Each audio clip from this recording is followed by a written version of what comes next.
Hey everyone, Scott Hansen here from NFL Red Zone. I hope you're checking out 1 hour of 5 Yard Rush, one of the best podcasts on NFL football in the UK.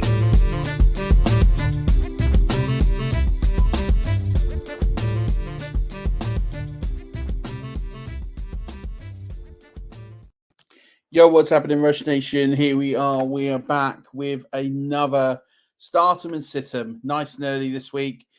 Getting into the content flow for week 9. Not long until the fantasy playoffs happen. So we've got to be diligent. We've got to make our moves. And we've got to make sure that we are on fire. So without further ado, let's get into these starts and sits. I'm going to start with the starts this week at quarterback. And there's a few names here that I think you could be really brave on this week. I have in my top 12 this week, Bo Nix, Geno Smith, Jameis Winston, Caleb Williams, and then just outside that, Joe Flacco. So there's a lot of unusual names here, but the traditional names aren't getting it done. So it's time to look at some of these other names. Bo Nix up against the Baltimore defense that is giving up a whole ton of passing yards. It's second in the NFL in passing yards allowed, giving up plenty of points as well. So you can definitely get cozy with Bo Nix as well with that rushing floor. You should feel pretty confident on that. Geno Smith is another good one. He's had a couple of down weeks, but this is a better matchup against the Rams. He should have a good opportunity here to get into a game that could be a bit of a shootout. So we'll have to keep an eye on that one as well. So I like Geno here in this spot. I also like Jameis Winston. He had a phenomenal game last week. Yes, the Chargers D is a dangerous one to play on, but Jameis Winston has got a lot of targets. He's going to get more vertical with the football. He should get a lot of points here, so I really like him as a start this week. Caleb Williams against Arizona. This should be a really good one for him. He can scramble. He'll get some good yards on the ground, but he is starting to get a bit better in the air as well.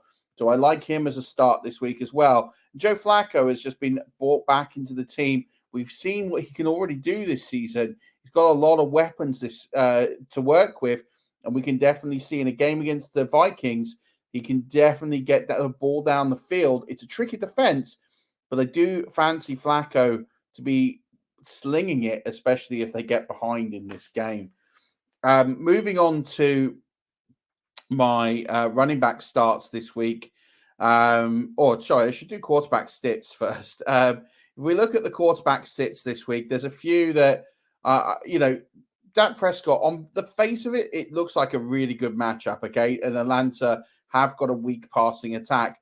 But I just don't trust Dak at the moment. I just don't feel comfortable putting him in a lineup and feeling like he's going to be someone who's going to deliver for me. So he is someone I have very much in the sit column. Kyler Murray I have on the edge. I can understand playing him with that rushing floor, but that Chicago D is mean, and it will be stingy to pass on. So I don't necessarily love Kyler Murray this week, but I wouldn't say he's a strong sit. I am very nervous about Jordan Love. He is my quarterback 20 this week. There's a bit of the injury. Then we've got Detroit, who are very good with the takeaways. Jordan Love can definitely throw those. It can be a shootout game, but I am a little bit skeptical on him. Also skeptical on Tua Tagovailoa against Buffalo, and Daniel Jones against Washington, and Justin Herbert against Cleveland. These are all and Aaron Rodgers as well. These are all in my sit territory, as is also Trevor Lawrence. Also, and a big surprising name, CJ Stroud. I have him at quarterback 27 this week against the Jets. If you don't have a better option, you will need to have to endure that, but it's not going to be pretty this week. Moving on to my running backs this week, some of my favorite start options, they're a bit more, I don't want to say obscure, but ones that probably haven't been favored in recent weeks. Devon Achane, he's starting to come good now. That Tua is back and it's the functional offense. He's my running back 16 this week. Again, Brian Robinson Jr., I talk about him most weeks against the Giants. He's running back 20. Feel pretty comfortable with him there. Tyrone Tracy, you've got to watch the health, but he's my running back 23. I do feel like he will get additional usage this week. As with Chase Brown, he's my running back 22. Also like Nick Chubb, I think he's someone that could have a pretty good week. And Bucky Irving, I have as the sort of top of this tree of the running backs. He's just outside my running back twos. He's at running back 28. I do feel like he will accelerate more and will get more touches given how well he played last week as well.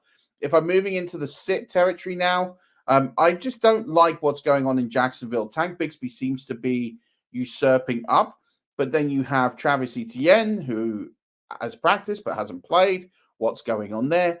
It's a bit of a confusing situation. They're going to be playing in Philly. I expect Philly to get up early. I don't expect the game script to really back up a big run game. So I'm probably sitting everyone that's in the Jacksonville backfield this week. I don't love the volume on Raheem Mostert. He is a touchdown guy. So, you have to kind of start him hoping that he scores a touchdown or two. And that is possible. But I'm just a bit skeptical that this is going to be the time for him this week against Buffalo. I can't see the game script heavily supporting that one either. I'm also a bit skeptical on Zach Moss. That role seems to be drying up. Austin Eckler against the Giants. I don't think it's a great matchup for him. That usage is starting to come down. He's a sit for me this week. And then Braylon Allen, Ty Chandler, all of these guys are outside running back 4 range for me. I don't feel comfortable putting either of these guys in my starting lineup, nor to Antonio Gibson. Moving on to my wide receivers. And I have a surprise in my top 12. I have 2 surprises in my top 12, and they're Brian Thomas Jr. and Josh Downs. Brian Thomas Jr. is my wide receiver 11 this week against Philadelphia. It's going to be tough for him because of what's happened with Kirk, but they still have Gabe Davis as well this week. So I do expect Brian Thomas to be the focal point of this offense even more now than he was. So I definitely like him to come up and get more targets and be the main guy in a game that they will be chasing and will need to get down the field. He is the big playmaker for this team. I like him to be my wide receiver 11 this week. I have Josh Downs as a shock as my wide receiver 12 this week. I just think with Joe Flacco, this is Joe Flacco's favorite target.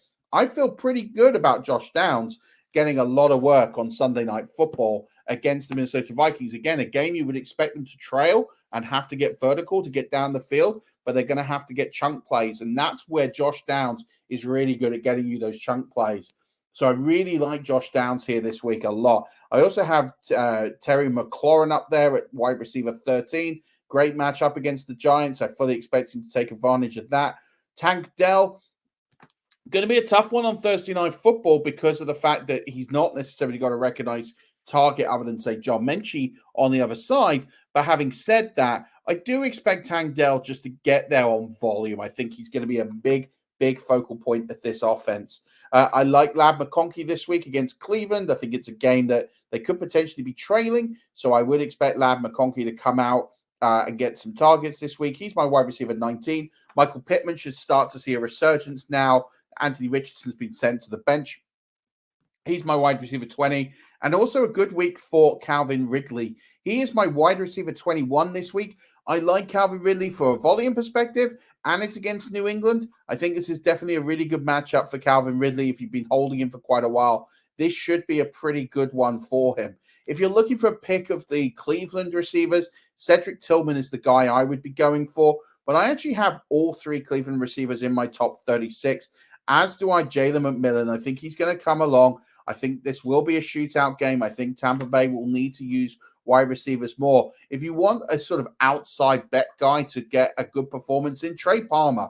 I'm not sitting here prescribing him to have a really huge game. He's my wide receiver 49. But in terms of a guy for pure upside, a guy who could really come out of nowhere and have a huge week, then Trey Palmer is definitely that guy on people's radars. If I talk about the sits at wide receiver, there's definitely more than a few I'm a bit cautious on this week, and I'm just sort of gearing them up now. But in terms of those, just lost my place. Apologies. A couple of players that I think are going to be looked at in really good spots, but I am cautious about. Jordan Addison on Sunday Night Football. He is seeing a decreasing amount of targets in recent week. It's really hard to trust his workload, especially as we've got TJ Hawkinson coming back. So I am a little bit skeptical of him. Jackson Smith and Jigba has a really, really bad matchup against Josh Wallace. I expect him to be pretty much taken out and very, very quiet. Marvin Harrison Jr., I'm very skeptical on again this week. he's another player that I probably will be fading even lower down my ranks as the week goes on. I had him inside my top 30, and then I started to really dissect the matchups, and I moved him all the way down to 50. So I don't really love the Marvin Harrison matchup this week, and I will be staying well clear of him as a result. Other wide receivers I'm worried about. John Menchie's a very popular pickup. He's going to have DJ Reed as cover this week. I don't love that. He's someone that I wouldn't be risking in lineups this week. Keenan Allen is going to have a tough matchup against Garrett Williams. So, again, another one I'm not particularly fond of. One I probably want to get away from quite quickly as well. So, there's some matchups and there's some players there that I will be looking to fade at wide receiver. But just keep an eye on some of these players because even though this week's bad, there is some potential upside moving forward. Quentin Johnston's another one I'm fading this week. Roman Dunze is another as well. So these are players I'm probably not overly keen on. I'm also not keen on Amari Cooper, DeAndre Hopkins, and then, of course, the new acquisition for the Baltimore Ravens, Deontay Johnson. None of these guys I feel pretty good about until they've had some time in their offenses and have got a bit more stable. So I am staying well clear of them. All of those are outside of my top 45 plays this week. So staying well clear. I'm also not too keen on Tyler Lockett. He would be at best a stretch flex play. Moving on to tight ends this week. And my tight end plays of the week, other than the usual standards, I love Cade Otton this week against Kansas City. It's definitely a trusted target for Baker Mayfield. We saw this early on. He's someone I'm feeling pretty good about. David Njoku is another one. He's a favorite target of Jameis Winston. Kyle Pitts, after 2 touchdowns last week, he will be in a good spot against Dallas. Jonnu Smith against Buffalo. I expect him to see an uptick.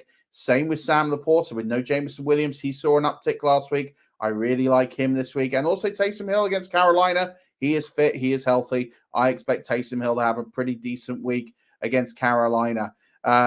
As for some fades this week, it's pretty much the same usual names. Mark Andrews against Denver, Noah Fant against the Rams.